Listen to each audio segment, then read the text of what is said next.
আমি রোজার পুরা রাতে আমি ঘুমাই না, আমার মালিকের দয়া আমি তো ঘুমাচ্ছি না, আপনারা অনেকে ঘুমান না। তো এখন এই যে প্রতি রাত আমরা ঘুমাবো না, আমার মালিককে ডাকবো, তসবি পড়বো, কোরআন শরীফ তেলাওয়াত করবো, সালাতের তসবি পড়বো, অমনি কাজা যদি থাকে আপনি পড়েন। আমি আমার দিনের বেলা তো ঘুম পাচ্তেছেন, অসুবিধা কি, সমস্যা আছে? ঘুম কি একেবারে 22 ঘন্টা লাগে না, 2-3 ঘন্টা 4 ঘন্টা ঘুম যথেষ্ট। তারপর আপনার ঘুম বেশি লাগে, আপনি ফজর নামাজে তারাবি ইশরাক নামাজ পড়লেন, ইশরাক নামাজ পড়ে ঘুমিয়ে যান। সাস্তের নামাজ পর্যন্ত ঢেউ টাইম, 10:30 থেকে 9:30 পর থেকে চাষ শুরু হয়, 9:30 থেকে। কথা কি বুঝতে পারছেন? 9:30। আপনি যদি ঘুমের অভ্যাস থাকে, ফজর নামাজ পড়ে আমরা ঘুমার বলার কথা বলি না, যদিও কারো ঘুমের অভ্যাস থাকে, অনেকে আছেন সেহরি খাইয়া যায় নামাজ, ফজর নামাজ পড়ে ঘুমান, কিন্তু এটা নিয়ম নয়, শরীয়তের খেলাফ। বিশেষ করে হুজুর পাক সাল্লাল্লাহু আলাইহি ওয়াসাল্লাম কখনো এটা করতেন না। হুজুর করতেন ফজর পড়ে ইশরাক পর্যন্ত হুজুর আমল করতেন। আমার বাবা গ্রামের মানুষ, আমি সারা জীবন তাকে দেখছি, ইশরাক পর্যন্ত আমার বাবা ঘুমায়নি, তিনি আমল করতেন। তো ইশরাক নামাজ পর্যন্ত আপনি ঘুমাবেন না, যেই মাত্র বেলা উঠে গেল, বেলা ওঠার আগ পর্যন্ত ঘুমাবেন না। ওই সময়টা আপনার ভিতরে মেডিকেল সায়েন্স মোতাবেক একটা হরমোন নির্গত হয়, যে সময় ঘুমিয়ে থাকলে ওই হরমোন থেকে আপনি বঞ্চিত হবেন। কথা কেউ বুঝতেন না কেন? শরীয়ত তো অসংখ্য দলিল দিয়ে প্রমাণিত এবং বিজ্ঞান সম্মত, এগুলো সময় হয় না আমি দলিলই দিব না বিজ্ঞান বলবো। তো যাই হোক, এই যে যখন আপনি শেষ রাত থেকে, শেষ রজনী থেকে বেলা ওঠার আগ পর্যন্ত একটা হরমোন মানুষের উপরে নির্গত হয়, এই হরমোনটা আল্লাহ প্রদত্ত একটা নিয়ামত। এই সময় ঘুমিয়ে থাকলে এই হরমোনটা সে পায় না, যার কারণে তার ভিতরে বিভিন্ন রোগ ঢুকতে পারে। কথা কি বুঝতে পেরেছেন বাবারা? যারা বেশি ঘুমায়, যারা আপনার সকালবেলা সূর্য উদয়ের সময় ঘুমিয়ে থাকে, এই মানুষগুলি কিন্তু অসুস্থতা ফিল বেশি করে। এই সময় না ঘুমিয়ে জিকির ফিকির, দরুদ শরীফ, কোরআন শরীফ তেলাওয়াত করতে করতে বেলা উঠে গেল, ইশরাক নামাজ পড়লেন, প্রতিদিন একটা কবুল হজ করলো ওনার সওয়াব পাচ্ছেন। 4 রাকাত নামাজ পড়লেন, পড়ে নিয়ে রমজান মাস তো বোঝেন, একটা নফল অন্য মাসে ফরজের সমান। এ মাসে একটা নফল, অন্য মাসে কি? এ মাসে 1 টাকা দান, অন্য মাসে 1000 টাকা দানের সে বেশি সওয়াব। এ মাসে প্রত্যেকটা আমল 10 থেকে 700 গুণ অগণিত। যেরকম সুবহানাল্লাহ। তো সুতরাং এগুলি তো আপনি বোঝেন। তা আমি আপনাদের শেখাচ্ছি যে এটা ঘুমাবেন না, এরপর আপনি ঘুমিয়ে যান। এক ঘুমে যদি আপনার চাকরি বাকরি থাকে, চাকরি থেকে না, ব্যবসা থাকলে ব্যবসা করবেন, আর না হলে আপনি যদি ঘুমান, ইশরাক থেকে চাষ পর্যন্ত ঘুমান।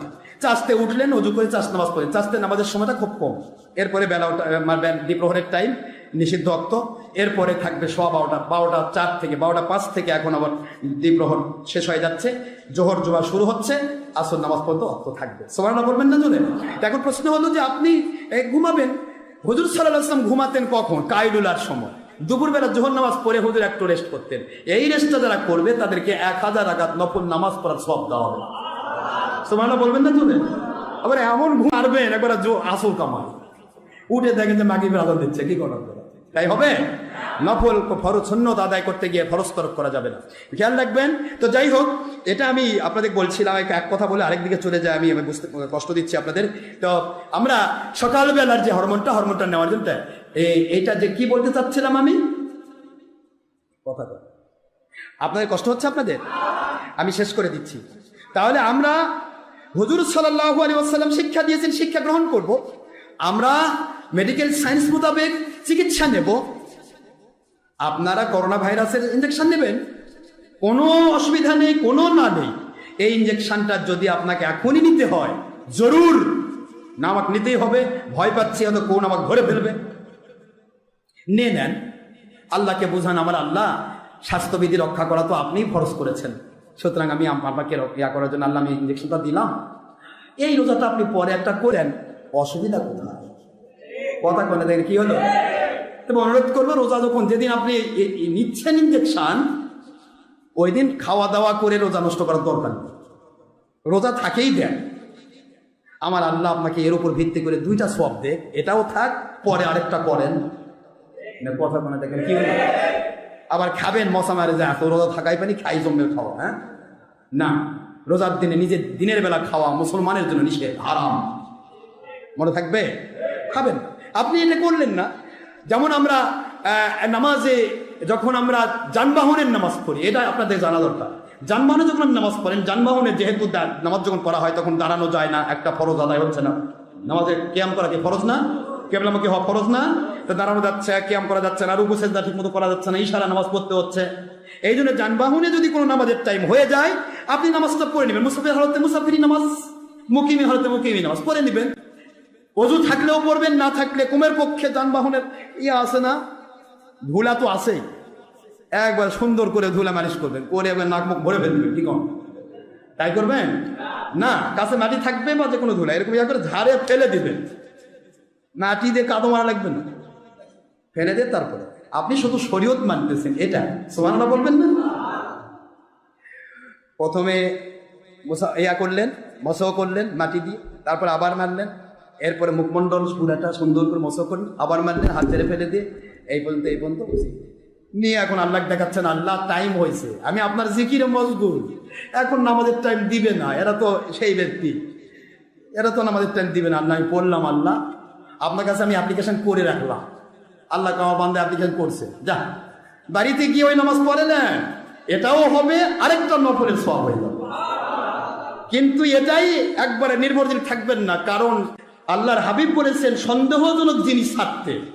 যদি সন্দেহ হয় ফরজ নামাজ আমার যদি নাই হয়, এক ওয়াক্ত নামাজ ইচ্ছা করে ছাড়ার কারণে 1 নয় 2 নয় 9, আপনারা কষ্ট হচ্ছে নাকি? 2,88,00,000 বৎসর এক হোক বা জাহান্নামে আগুনে থাকতে হবে, এটা বুঝতে পারতেছেন না? কেন আমি এত কঠিন কাজ করব?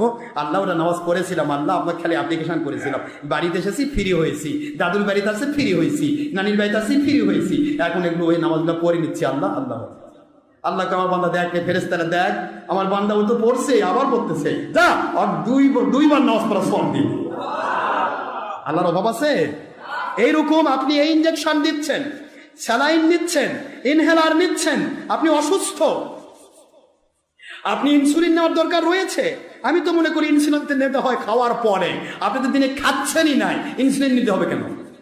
এটা কথা কেন, কি বলেন না কেন? ইনসুলিন কখন নেয়? যখন ডায়াবেটিস বেড়ে যায়, ঠিক না? তাহলে আপনি ইনসুলিন নেবেন কেন? আপনি খাওয়ার পর তো ইনসুলিন নিতে হয় নাকি? কি এটা আমি জানি না তো, কি বলতো, খাওয়ার পর না খাওয়ার আগে?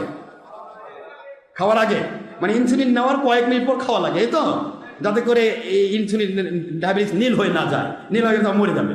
তো যাই হোক, এখন আপনি রোজা আছেন, আমার মালিক আপনাকে শক্তি দিয়েছে, আপনি রাখেন, আপনি ডায়াবেটিস রোগী থাকেন, যদি আপনি এমন হন যে আপনি পড়ে যাবেন, ডায়াবেটিস ফল হওয়ার সম্ভাবনা আছে, আপনি তো বোঝেন, সঙ্গে সঙ্গে চিনি খাইয়ে ফেলেন।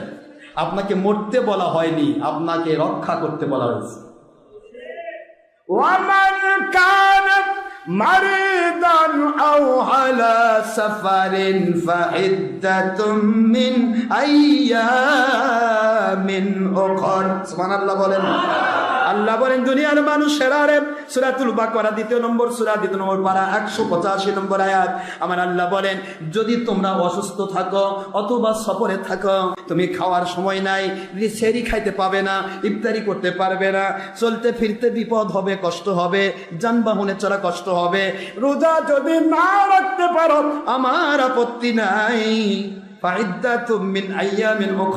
অথবা আও আলা সাফারিন, প্রথমে হলো মারিদন, অসুস্থ যদি হও, আপনি টিকা নিচ্ছেন অসুস্থতার ভয়ে, এটাও তো এর মধ্যে পড়বে, ঠিক না? ঠিক।